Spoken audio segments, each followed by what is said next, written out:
Olá, ouvintes e leitores, sejam bem-vindos ao Diário de Leitura do Ictus Podcast. Eu sou o Thiago André Monteiro, @vulgutan no Twitter, e nós estamos no nosso quarto dia de leitura do Macunaíma, o herói sem nenhum caráter, de Mário de Andrade. Claro, como vocês já sabem, estou aqui com a minha amiga Carol. Tudo bem, Carol? Olá, Thiago. Tudo bem? Tudo bem, pessoal? Eu sou a Carol Simão e temos que conversar sobre Macunaíma. Quando você vem com essas frases assim, eu já falo, é hoje.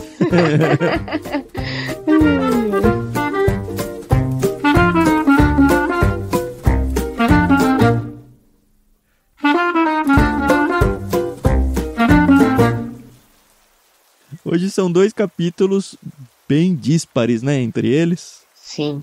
O primeiro é Vei. Você leu como Vei ou Véi? Vei. Vei, né? Apesar de ser paulistana, eu li como Vei, não como Véi. É Vei a Sol, porque todos os personagens da natureza nesse livro parece que são personificados. Né? Isso. Bom, então já vamos começar? Vamos lá. A última, o Macunaíma tinha feito um trabalho contra o gigante Piaimã, é isso, né? Exatamente. Ele foi lá pro Rio de Janeiro, né? E acabou participando aí de uma sessão muito bizarra. Uhum. E machucou lá o Piaimã, né? O gigante Venceslau. Mas apesar de que agora nesses próximos 2 capítulos a gente não tem muitas notícias do que aconteceu com o Venceslau Pietra, né? O que eu achei interessante no livro é que os capítulos eles são bem destacados um dos outros. Eles têm dentro de si uma sequência de história até, mas entre um capítulo e outro, parece que o corte é muito forte. Por exemplo, o Macunaíma tá sozinho aqui, nos 2 capítulos. Sim. E cadê os irmãos? A gente já tinha perdido a Iriki pelo caminho. De repente ele foi lá pro Rio de Janeiro sozinho fazer o trabalho de macumba lá. Agora ele voltou. Tá tentando voltar, né? Isso. Mas ele tá sozinho de novo, e sei lá dos irmãos. Provavelmente vai aparecer lá na frente. Mas nesse sentido, assim, não é muito contínuo, assim. Até bom, porque a gente não cansa, né? Sei lá. Bom, o Macunaíma, ele tá, como a gente viu, no Rio de Janeiro, né? E aí, logo no início do capítulo 8, ele topa com uma árvore, né? A árvore Volomã. Eu fui pesquisar o que significava Volomã e eu não encontrei nenhuma referência. Ou eu pesquisei e não achei, ou eu não pesquisei. Eu pesquisei o que é pitiguari, que eu não sabia. O que é pitiguari? Pitiguari é um passarinho, é um tipo de pássaro. Aí, ok. Ah, tá. Tinha um passarinho na árvore, leia assim que funciona. Isso. E como a gente já tinha visto que o Macunaíma era o imperador por ter tido um relacionamento com a Si lá no passado, então ele meio que se sente no direito de pedir as coisas, né, pra natureza. E aí essa Volomã parece aquela árvore na entrada da casa do gigante, né? Que tem de tudo na árvore. Exato. E aí ele fala, eu quero uma fruta. Só que o pau, né, a árvore não quis dar. E aí isso já deixou o herói bem zangado, né? E ele fala, não. Aí ele fala que umas palavras, boioiô, kizama, kizu. Eu acho que é um feitiço, sei lá. Eu peguei nisso também. E aí, óbvio que todas as frutas da árvore caíram, ele se regalou, né? Comeu bem. E a árvore ficou com um ódio danado dele, né? Catou ele pelos pés, jogou ele para além da Baía da Guanabara, numa ilhota deserta. Até aí eu já falei, nossa, que louco isso. Mas aí a sequência é mais impressionante ainda, né? Macunaíma pendia tanto de fadiga que pegou no sono durante o pulo, caiu dormindo. E lembrei muito da Alice, né? Que quando a Alice tá caindo no buraco... É mesmo. Ela cai por tanto tempo que ela até dorme. É verdade. Tem um filme aí, do Viagem ao Centro da Terra lá com o Brandon Fraser. Que quando eles caem, eles ficam... E tipo, cai. Aí chega uma hora que tá todo mundo quieto. Aí eles falam, a gente ainda tá caindo! Ai. E aí a gente percebe que ele acaba indo para uma ilha. De início eu até achei que fosse Niterói, que Niterói é uma ilha, mas não, é uma ilha bem pequenininha. E ele até procura tesouros nessa ilha, né, para saber se tinha alguma coisa dos holandeses escondido, mas não tinha. E aí acontece que tem um urubu nessa ilha que fica fazendo cocô no Macunaíma, né? E aí ele fica todo sujo, fedido, e ele continua no mesmo lugar. Diz que o lugar era a pedra era muito pequena, né? E aí não dava pra Isso. fugir, e aí, enfim, ele até dorme lá e vai ficando todo sujo. Exato. E aí é nessa situação que a gente vê que nasceu uma expressão que até hoje toda mãe usa com os filhos, né? Que é a Kaiuanogi, que é uma estrela da manhã, passou pelo Macunaíma, né? E ele pediu para que ela o levasse para o céu, né? E aí quando ela chegou perto do Macunaíma, ela percebeu que ele fedia muito, né? E ela fala, vá tomar banho. O que me fez pensar, caramba, ele tá numa ilha, ele está rodeado de água, o que o impede de tomar um banhinho, né? Aparentemente aqui ele não vai tomar banho, e aí aparece o Capei, né, a lua lá, que era aquela cobra que ele tinha matado uns Que virou a capítulos lua. anteriores. A cabeça da Isso. cobra, né? Isso, aí ele, bonitinho, né, sua bênção, Didinha Lua, e ela, E aí ele pediu, né, pra ela tirar ele daquela ilha e ela fala, vá tomar banho, e foi embora. E aí fala, e a expressão se fixou definitivamente. Eu fiquei pensando aqui se não tem uma crítica xenofobista aqui. É isso, xenofobista? Porque primeiro ele fala que ele tinha caído lá, na ilha, e que ele tinha ido procurar os tesouros que você falou, e ele menciona os holandeses. Pensando, acho que nos piratas, pelo menos foi isso que eu pensei primeiro. Mas quando ele coloca esse vá tomar banho, ele fala, assim nasceu a expressão vá tomar banho, que os brasileiros empregam se referindo a certos imigrantes europeus. No sentido de que os imigrantes europeus é que são fedidos. Será? Será? Não sei. Mas eu pesquei isso daqui, eu falei, não sei, porque com certeza tem muita coisa por trás aqui que a gente acaba não pegando, né? Com certeza. A única coisa que, assim, eu cresci ouvindo é que esse negócio de tomar banho todos os dias é uma coisa cultural que nós herdamos dos índios, né? Então, eu sei que nem todas as culturas se tomam banho todos os dias e não é necessariamente por falta de higiene. É por questão de ambiente, clima. Mas você tá falando esse vá tomar banho no sentido da mãe mandando o filho tomar banho só? Sim, foi o que eu... Porque eu cresci com outra expressão quando eu era criança. Vai tomar banho. Esse sentido. Entendi. Eu não sei. Entendi. Eu li pensando isso. Tipo, não me enche o saco aqui. Agora. Não sei, pode ser, e né? cabe também aqui. Porque é alguém, verdade. alguém que incomoda vindo falar alguma coisa e você fala, vai tomar banho. É verdade. E essa ideia xenofóbica que eu pensei era nisso. Eram estrangeiros vindo encher o saco. Entendi. Pode ser. Aí, coisinhas pra gente anotar, pra quem entende de literatura quiser falar pra gente lá no grupo, né? Essa é a hora. Isso. Aliás, falar em grupo, pode ser que você esteja ouvindo isso no podcast. A gente tá lendo esse livro no grupo do Telegram. A gente costuma ler no Telegram, então lá é uma oportunidade boa para você discutir esse livro enquanto a gente tá lendo.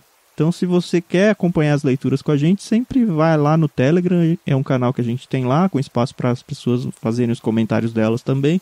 Basta ter o aplicativo Telegram instalado e acessar t.me/Clube Ictus. Pronto, pode fechar o pop-up de propaganda.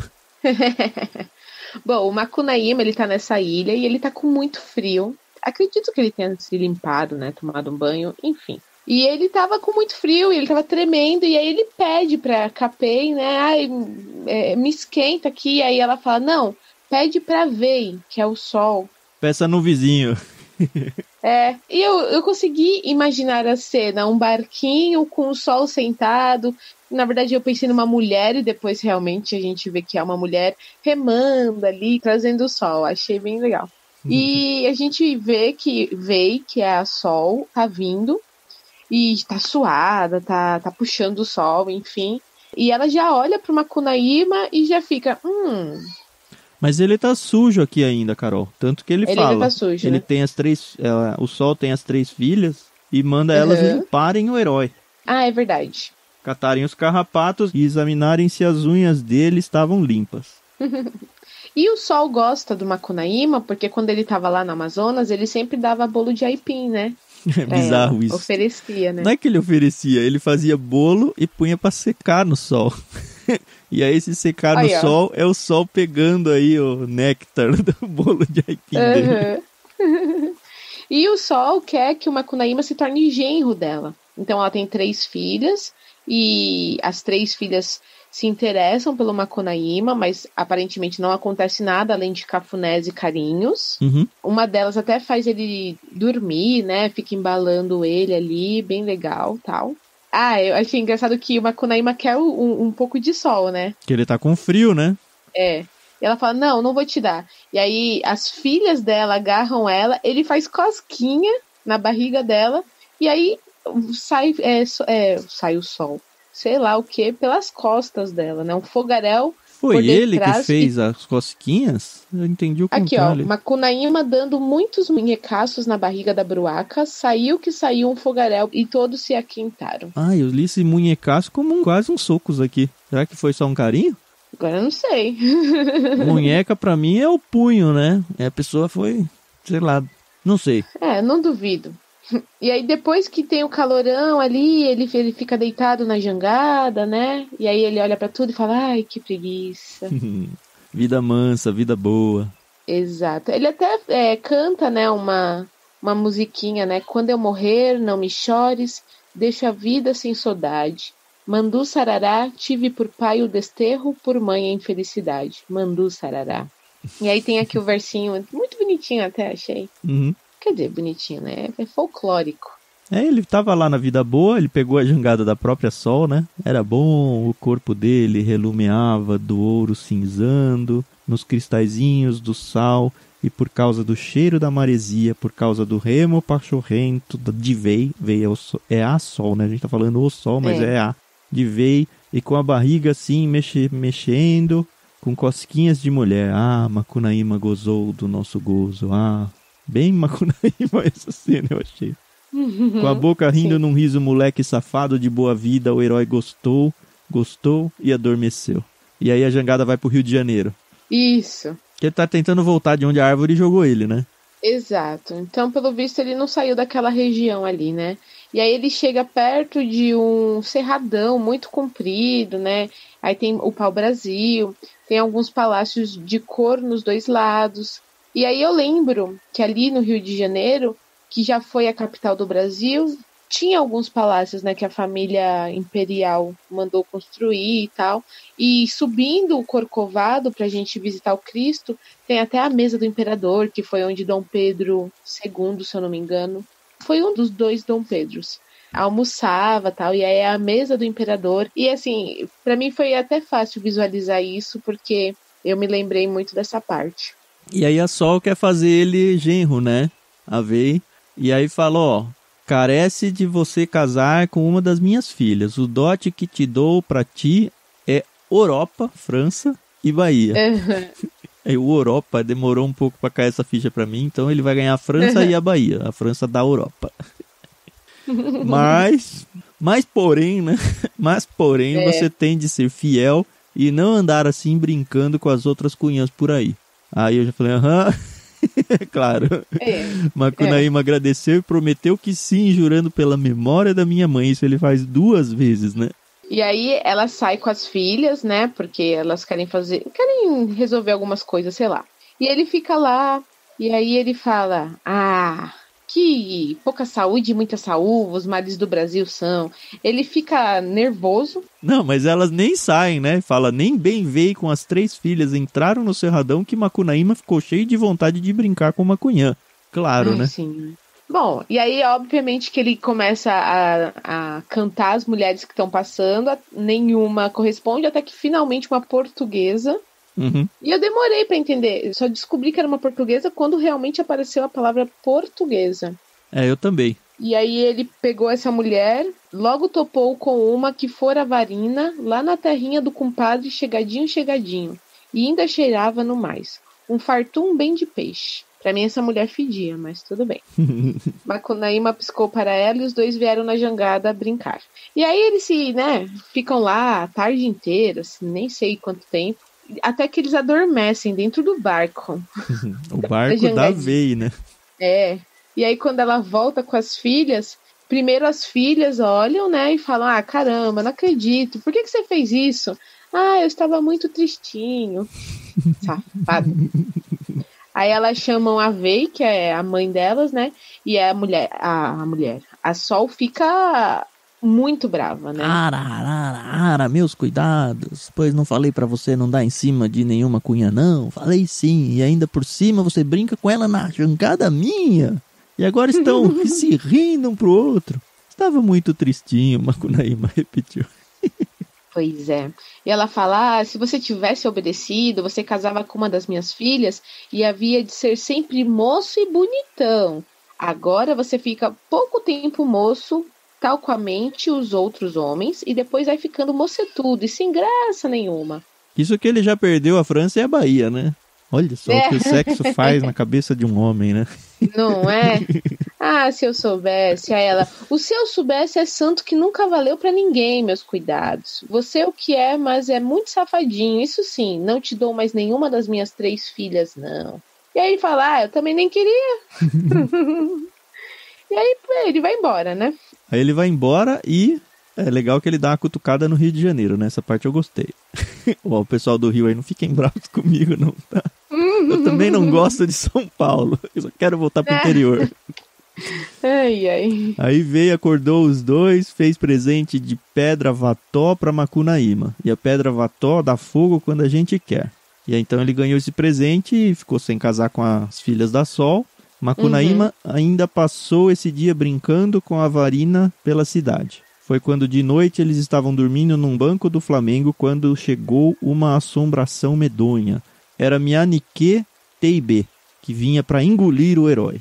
E aí tem uma micro perseguição aqui, e aí termina aqui então, Mianique Teibé comeu a Varina, que é a mulher lá, e se foi. No outro dia Macunaíma não achou mais graça na capital da república. Trocou a pedra vató, outro presente lá que ele tinha ganho, por um retrato no jornal e voltou para Taba do Igarapé Tietê. Bom, esse é o capítulo 8 e foi bacana. A ele viagem bem dele cara pro Rio. do livro do Macunaíma, né? Cheio de coisas fantásticas, cheio da personalidade do Macunaíma. E a gente muda pro capítulo 9, que é totalmente diferente de tudo, né? Carta para Icamiabas. Eu comecei a ler esse capítulo e eu, quê? Eu até fui no final do capítulo pra ver. Eu falei, bom, é uma missiva e uma missiva é uma carta. Até aí tudo bem. E eu falei, deixa eu ver quem que tá assinando essa carta. Aí a mania da Carol de ir pro fim das coisas. É, gente, paciência. Eu fui no final do capítulo 9 e tava lá, Macunaíma Imperator. E eu, meu Deus, aí comecei de novo o capítulo pra tentar entender. Gente, o Macunaíma, e isso são as minhas impressões, tá bom? Na minha impressão, ele não tem estudo, no sentido de aprender a ler ou escrever.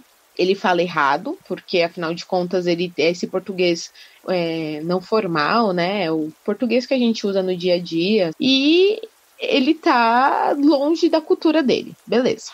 Aí me começa, as muito queridas subditas nossas, subditos. Eu acho que é um português quase de Portugal aqui, bem arcaico. Então, 30 de maio de 1926, São Paulo. Senhoras. E aí ele me começa com um português aqui que eu falei, gente, isso aqui não é, ao mesmo tempo que é uma Macunaíma, ou pelo menos você percebe que é uma pessoa que é diferente, que eu não quero usar as palavras certas ao falar disso. Mas você percebe que, caramba, o cara engoliu um dicionário. E aí eu lembrei de uma coisa, que quando ele falou que ele queria ser colecionador, que ele ia colecionar palavras latim, sei lá o que, papapi, papapá. Palavras feias, né? É. E aí ele começa aqui com umas coisas, currículo vitae, e não sei o que, o quiloçá. E eu falei, nossa, mano, isso no meio da carta louco. Tem até umas partes que ele fica filosofando sobre a formação da palavra, de tal palavra lá que ele fala. E assim se escreve num lugar, e nesse outro lugar se escreve desse outro jeito. Ele vira um grande erudito aqui. Mas eu acho que isso aqui, Carol, me explicou pelo menos lá no final dessa carta. Acho que o jeito que a gente vai apresentar esse capítulo é bem diferente demais. Não precisa ser linearzinho assim. Eu acho que foi uma crítica até. Porque lá pro final da carta ele fala ele tá falando com as Amazonas lá, as mulheres lá da terra dele, né? Ele diz, ora, sabeis que a sua riqueza de expressão intelectual é tão prodigiosa, a sua é do pessoal de São Paulo, lá onde ele tá, né? Ele tá dando notícias de São Paulo. É tão prodigiosa que falam numa língua e escrevem noutra. E aí mais adiante ele fala, nas conversas utilizam-se os paulistanos de um linguajar bárbaro e multifário, crasso de feição e impuro na vernaculidade, mas que não deixa de ter o seu sabor e força nas apóstrofes e também nas vozes do brincar. Ou seja, a linguagem do dia a dia é aquela linguagem safada que a gente sabe do Macunaíma mesmo. Sim, sim. Logo que tomam a pena para escrever, né? Se despojam de tanta asperidade e surge o homem latino de Linneu, exprimindo-se numa outra linguagem, muito próxima da virgiliana, no dizer de um panegirista, meigo idioma, que com imperecível galhardia se intitula Língua de Camões. E mais adiante ainda ele fala que tem outras pessoas que falam mais de 2 línguas. Ele fala, ó, na verdade, todo brasileiro ele fala 2 línguas aqui, pelo menos para São Paulo. A língua escrita e a língua falada. E é interessante que ele usa, então, toda a sua verborragia aí para fazer, então, desse capítulo a sua linguagem escrita. Então, para mim, já foi um primeiro, não sei se crítica, talvez uma característica do brasileiro em si. A gente sabe que é assim, a gente que vai escrever um e-mail aí, fica todo cheio de pompa, e quando tá falando daquele jeito, né? Outra coisa que ele faz, ele mostra muito a questão política, a artimanha política, porque ele, quando escreve para as Amazonas, ele fala, não, a gente perdeu aqui a Muiraquitã, mas tá tudo bem. A gente tem até um relacionamento próximo aqui com o Venceslau, e bom, caramba, ele acabou de fazer uma macumba contra o cara matou ele e transformou ele em picadinho. Não, a gente vai entrar num acordo e logo eu vou pegar essa Muiraquitã e vou voltar. Então é aquele negócio, a palavra escrita, além de ser bela na forma, ela é um grande de um engodo na maioria das vezes. Não é? Eu achei interessante, realmente é um capítulo à parte que me fez também pensar que é exatamente isso que você falou. Quando a gente precisa, a gente é muito eloquente, a gente consegue usar o português correto. Entrevista de emprego tá aí para provar isso, né? Então. E para convencer o seu ouvinte, ou o seu destinatário, no caso aqui, de coisas que não são verdades. Você usa a melhor forma possível para apresentar uma mentira. É isso. Outro dia eu tava vendo uma tirinha era uma tirinha só. Um entrevistador entrevistando uma mulher e falando, fala inglês? Sim. Fala espanhol? Sim. E o português? A gente tentamos. Então, que realmente... Você vê que é isso. Mas assim, resumindo tudo, ele está contando as aventuras dele em São Paulo e no Rio, que ele também cita aqui um pouco do Rio de Janeiro. E ele fala como é diferente da terra dele, mas que faz parte da terra dele, né? Que afinal de contas somos todos brasileiros e compartilhamos do mesmo território. Isso, alguns assuntos que eu destaco aqui. Eu vou por ordem de não importância. No final da carta, ele escreve claramente porque ele quer mais dinheiro. Ele quer que as pessoas mandem. Ele fala que o câmbio do cacau para o dinheiro de verdade aqui é muito grande. E aí ele até fala que com pouco vosto absteme o imperador, e absteme eu já vou explicar daqui a pouco, se contenta. Se não puderes enviar 200 igaras cheias de bagos de cacau, mandais 100, ou mesmo 50. Então ele quer porque acabou a grana dele lá. Outra coisa que a Carol já meio que falou é ele ficar destacando a grandeza de São Paulo, as coisas boas. Ele fala um pouco sobre política, sobre as pessoas se portando em sociedade, que é muito diferente. Isso. E é legal ver esse retrato de uma cidade, lembrando que o Mário de Andrade ele era paulistano, então ele tinha isso muito conhecido, mas ele coloca isso na cabeça de um índio, né? Como que um índio veria e interagiria com todo esse tipo de conhecimento ou situação que se vive em São Paulo. Foi bem legal essa parte, também tá lá mais pro final da carta. E na primeira parte da carta, que eu achei muito a cara do Macunaíma, né? É ele tentando convencer as mulheres lá da terra dele que, olha, aqui tem umas moças que elas fazem umas coisas aqui quando a gente brinca que vocês precisam aprender. Olha! Aí ele fala delas que, aqui não é como aí onde vocês estão a gente dá uma porrada na cabeça e já consegue brincar.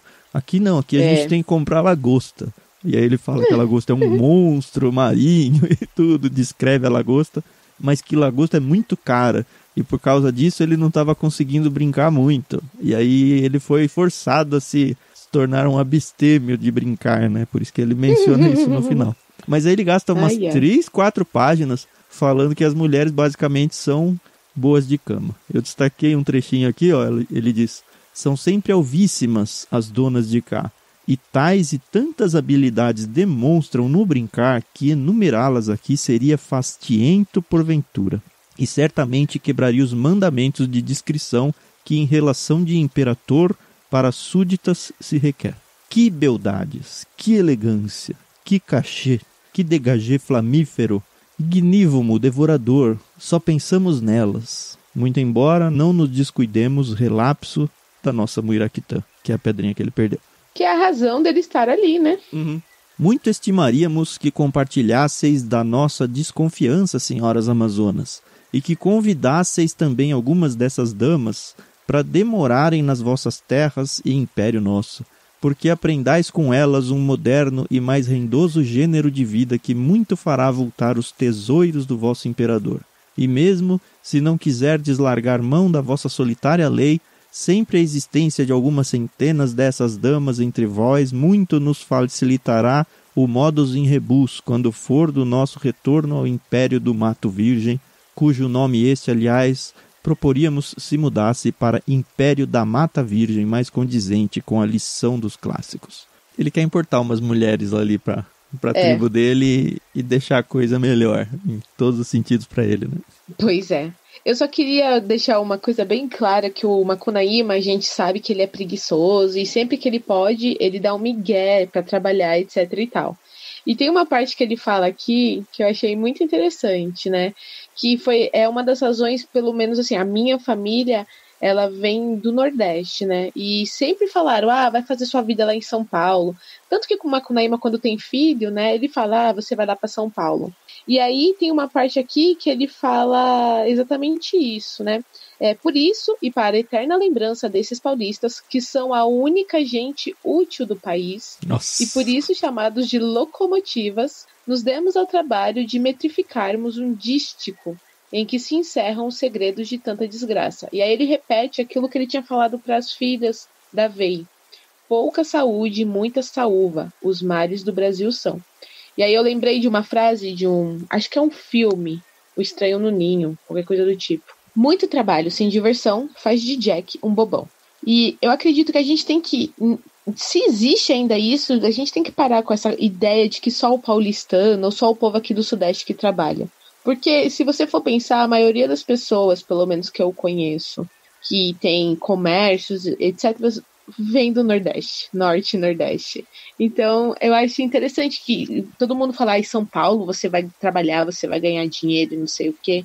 Mas é graças ao povo que está aqui, né? Sem contar que essa parte, o trabalho de São Paulo, eu pelo menos conheço muita gente infeliz, que realmente não consegue pensar outros contextos assim. Eu já trabalhei com pessoas que vivem para o trabalho.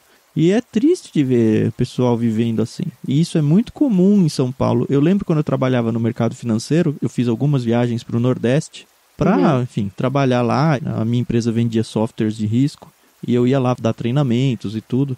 E olha que eu nunca fui nesse esquema de sangue nos olhos que o pessoal daqui de São Paulo é. Mas eu lembro que eu tentava fazer os treinamentos lá e o pessoal ia numa marcha lenta. Calma, você não tá em São Paulo, eles falavam pra mim, várias vezes eu vi isso. E aí, assim, eu queria acabar logo o meu treinamento, e eles, calma, você vai ficar aqui sei quantos dias, vamos parar um pouco mais cedo hoje, a gente vai dar uma caminhada na praia, vamos comer num restaurante. E aí eu pensava, puxa, acho que tá certo, são eles, viu? Não é a gente, não. Esse negócio de tempo é dinheiro, a gente sabe que infelizmente é uma verdade. Mas não tem que ser a verdade absoluta, né, nas nossas vidas. É o equilíbrio, né? Pra variar, o equilíbrio é uma coisa boa, né? Nem pra lá, nem pra cá. Tá bom pro nosso capítulo de hoje, né? Pro nosso episódio de hoje. Amanhã a gente volta com mais 2, capítulos 10 e 11. Daqui até o final do livro são sempre mais 2 por dia. Quanto tempo você tá gastando nas suas leituras por dia aí, Carol? Olha, de verdade, eu tenho gastado de 30 a 35 minutos, porque eu às vezes dou uma paradinha para procurar uma palavra aqui e outra ali. Para ler bem lido, né? Isso, eu não gasto 1 hora lendo, não. Então se você só tá lendo por diversão com a gente, talvez você nem precise ficar fazendo essas pesquisas. A gente tem que parar, porque tem que ficar planejando a conversa e tudo. Mas eu acho que uns 20 minutos mata os 2 capítulos bem tranquilo, né? É bem tranquilo, é bem fluida a leitura. Então, se você está ouvindo esse áudio aqui e não começou a leitura com a gente, fica o nosso incentivo para você realmente pegar esse livro e começar a ler. É isso aí, pessoal. Então a gente volta aí. Próximo diário de leitura. Até mais. Até a próxima. Tchau, tchau.